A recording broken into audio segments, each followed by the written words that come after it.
Hello साथीहरू, स्वागत छ तपाईहरूलाई मेरो भिडियोमा। आज हामी कुरा गर्न गइरहेछौँ किडनी स्टोनको बारेमा।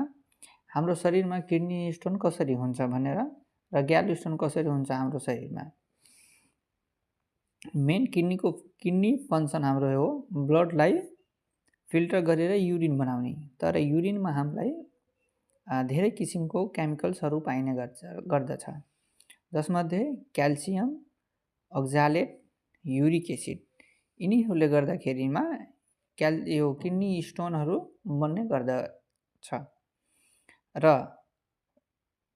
युरिनको कन्सन्ट्रेसन यदि बढिरहेछ भने यसले पनि किडनी स्टोन गर्नमा धेरै मद्दत गर्दछ।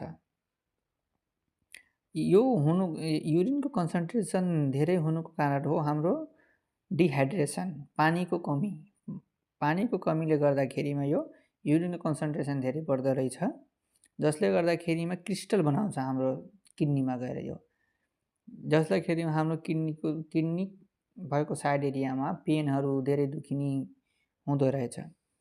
किडनी स्टोन हाम्रो युरिन साल्ट क्रिस्टलाइज भएर हुन्छ, अनि ग्याल स्टोन चाहिँ हाम्रो बाइल कोलेस्ट्रोल क्रिस्टलाइज भएर हुन्छ। तर यो किडनी स्टोन हाम्रो प्रिभेन्टेबल छ, यसलाई हामीले सन्चो हुन सक्छौँ। कसरी भने हामीले पानी धेरै खाने गर्छौँ, डाइट प्लान मेन्टेन गर्यो भने हामीलाई यो किडनी स्टोनबाट बच्न सकिन्छ। हस् त, धन्यवाद। यदि यो भिडियो तपाईहरूलाई जानकारीमूलक लागेको छ भने सेयर र सब्सक्राइब गर्नुहोला, कमेन्ट पनि गर्नुहोला।